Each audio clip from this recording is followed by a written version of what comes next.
and welcome to my channel. This is A. Rogan, and I usually do my reviews in a blog format on my blog at blog.arogan.com, but apparently most people just prefer to watch videos, so I'm going to give this a try. So today we're looking at the Legion 5 Pro.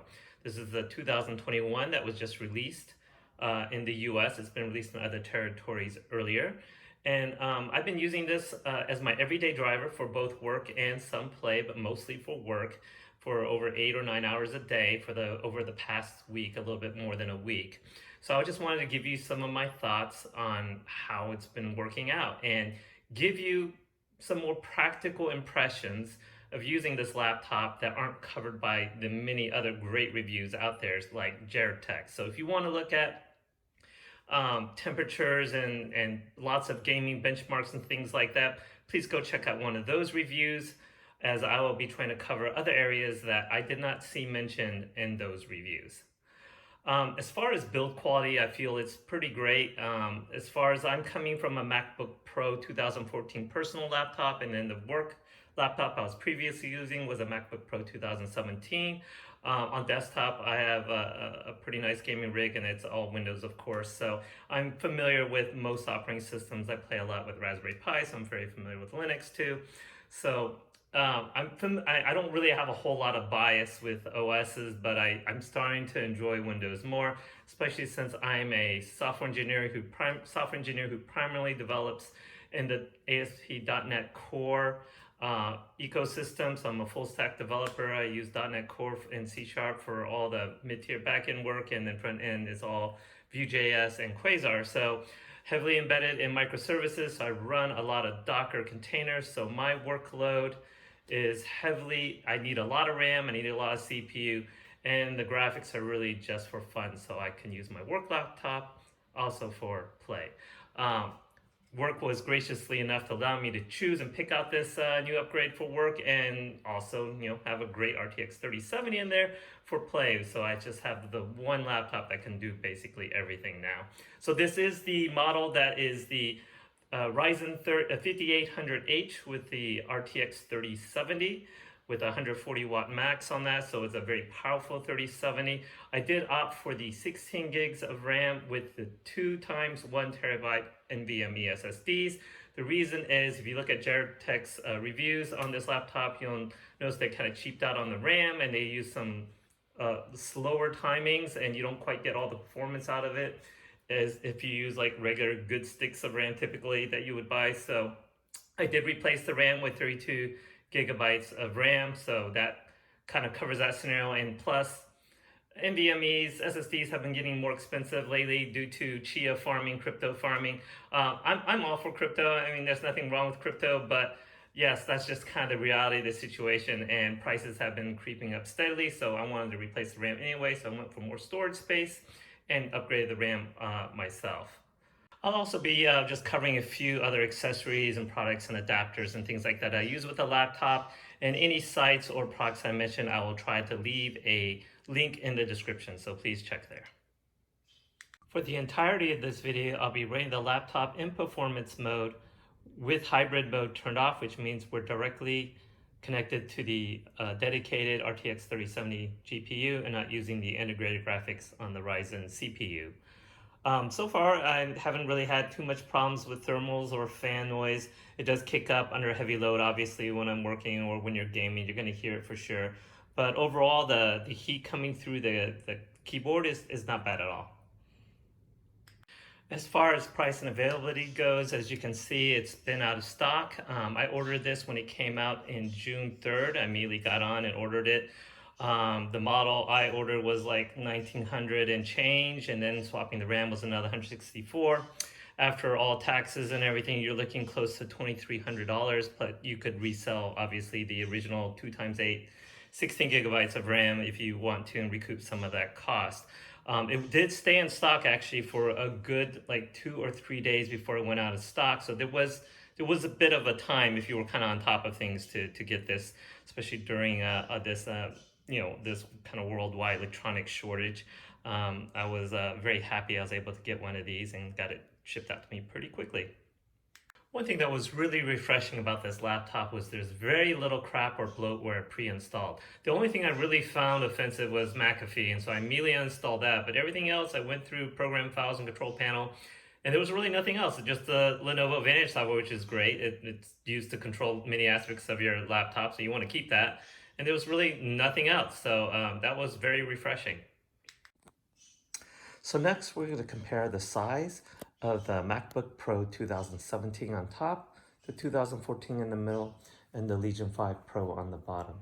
As you can see, the length and width dimensions are almost pretty much identical, with just the Legion 5 Pro sticking out a little bit on the back.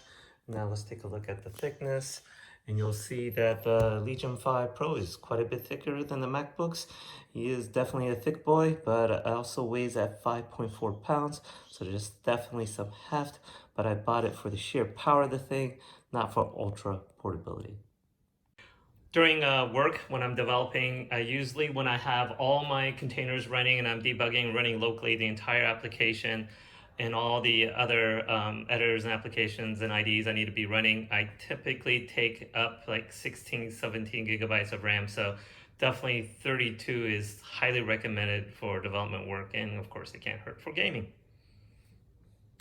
So here's the 32 gigabyte RAM kit I bought. It's the Crucial RAM kit that Jared's Tech also linked to. It's just the 2x16 versus the 2x8 kit. And the timings basically exactly match what he shows in his video. And I'll insert an image here so you'll be able to see those timings of the original RAM that came with it and the new Crucial RAM. Unfortunately, I didn't really have time to do any benchmarking with the original RAM because I had to get this laptop up and running for work. But here you go, and the new kit works just fine. So just a few tips on opening this thing. If you want to do any upgrades, I have the actual iFixit kit, and these pry tools are excellent, and this pick is very useful, so I use one of the pry tools.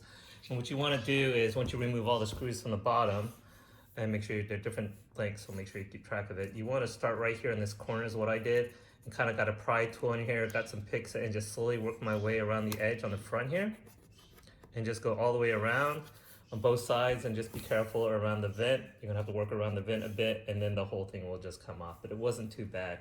Once inside, there's not much you have to do.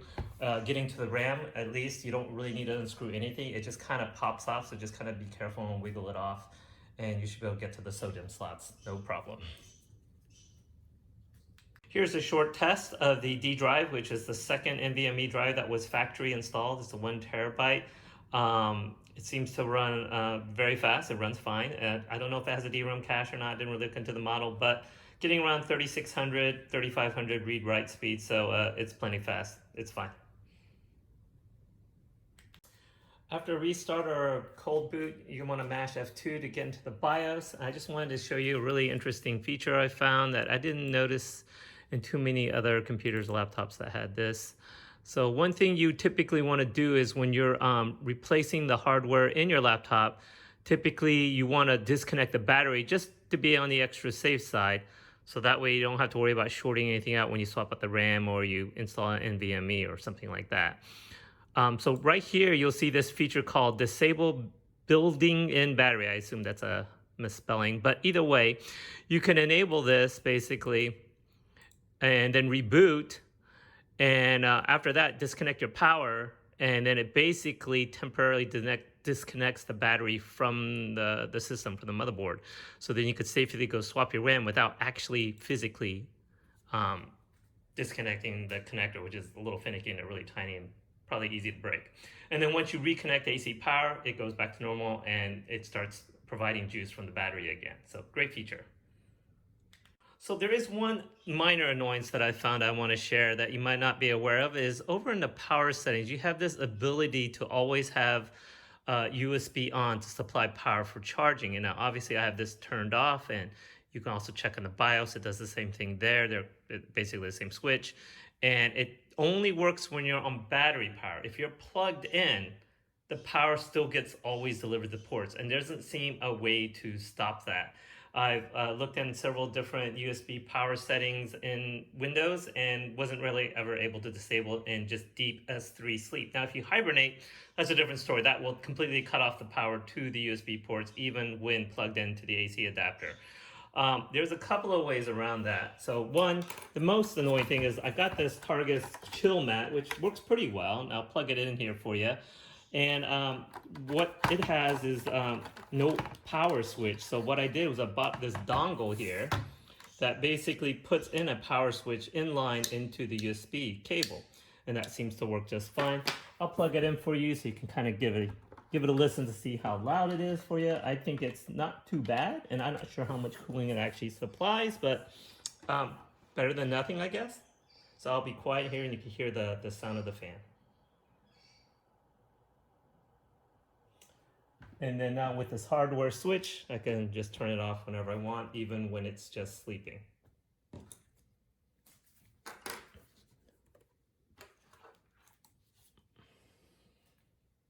Now this is one really cool feature that I do like about the power settings here in Lenovo Vantage is conservation mode. What it does is keeps your battery charged between 50 and 60%.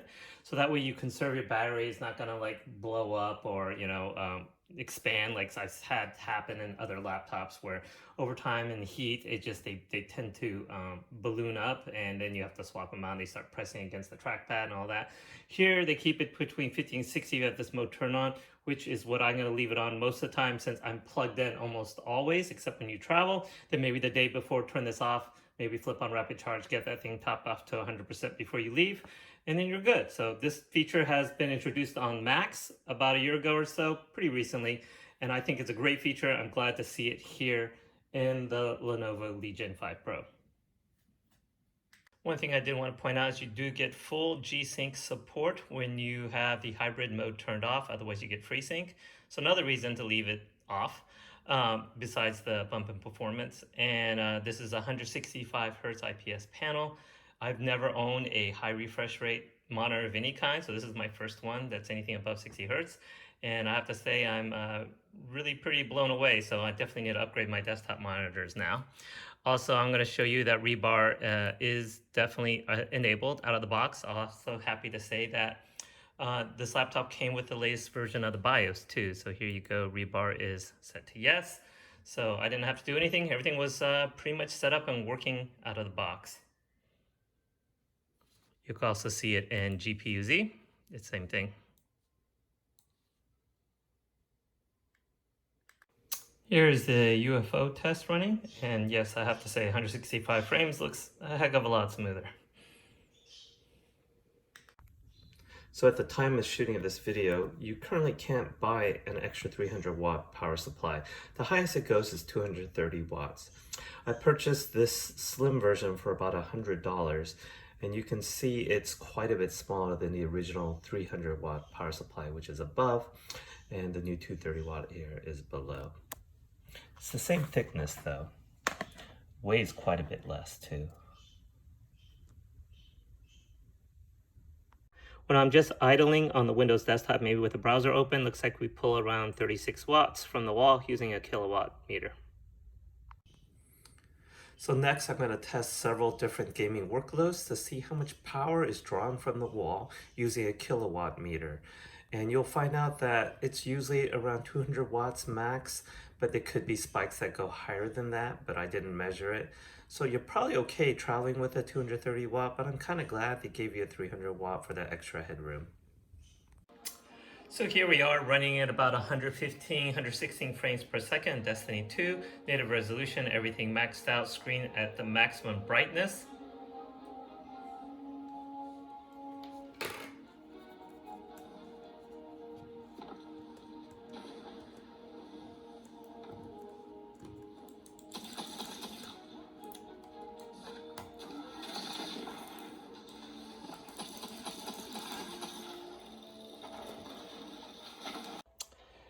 Here is Destiny 2 running at about 184 watts from the wall.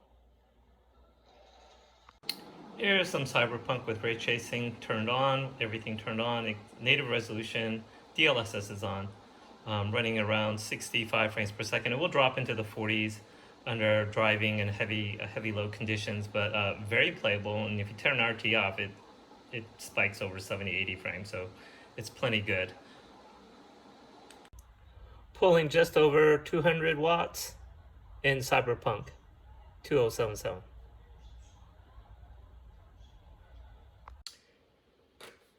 So I have Red Dead 2 here running with just right below favor quality. So it's just the highest favored balance. It's running at 63 frames per second, native resolution. Very playable.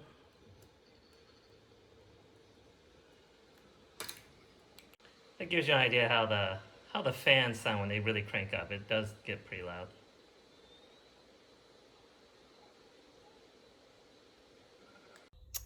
Looks like Red Dead 2 pulls about 198, 195 watts from the wall.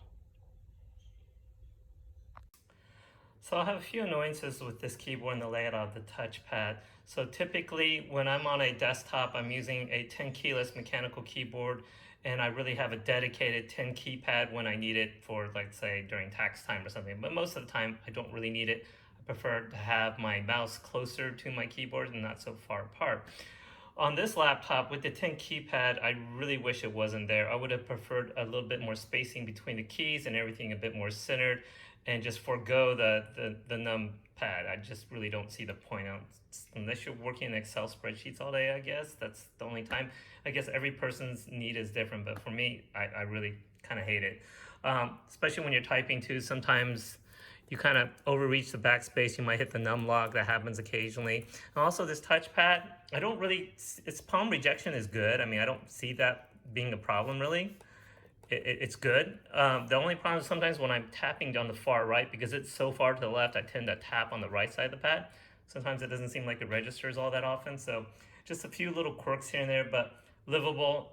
If I'm working anyways, it's docked. I'm using a mechanical keyboard and a real mouse, so it's not that big of a deal. But if I'm coding while I'm portable, it's a little annoying, especially coming from MacBooks, which basically have the best trackpads in the industry. This is definitely a step back, but it's passable.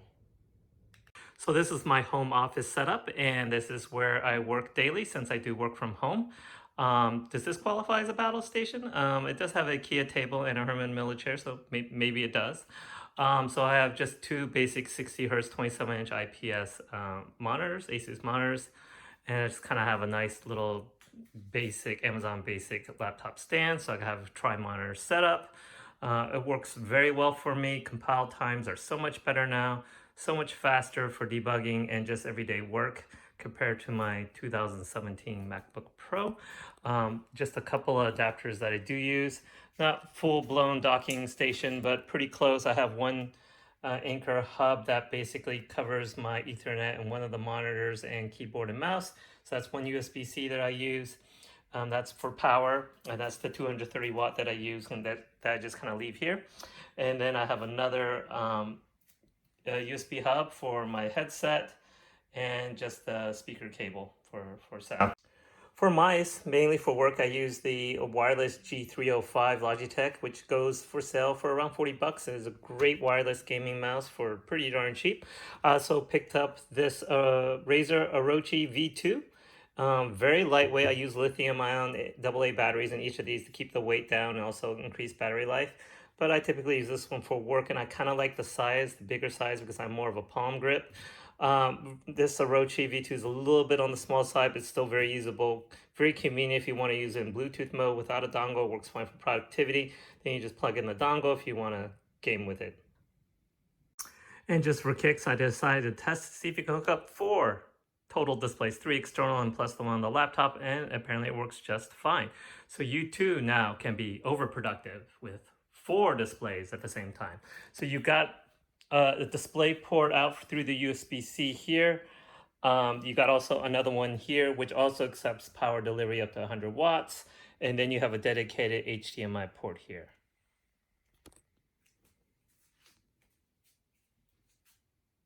So I don't believe there's such a thing as a perfect laptop out there. Everybody has their different workloads or preferences, and every laptop maker is going to make different cuts and compromises in different areas. For me, I think this laptop was definitely the best one for me. I actually had an MSI ordered beforehand and canceled it before it even shipped.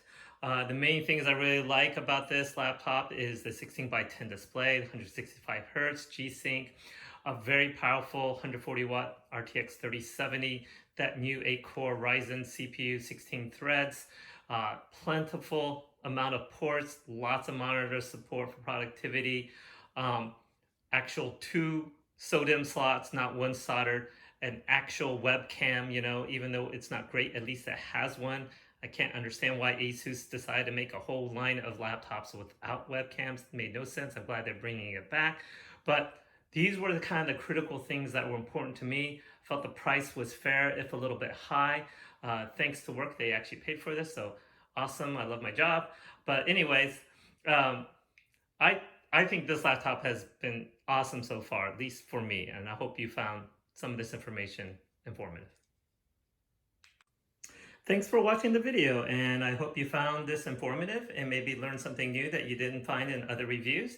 If you did, leave a comment down below if you want to see more content like this. Like and subscribe if you wish, or don't, because I mainly made this video as an excuse to mess around with DaVinci Resolve.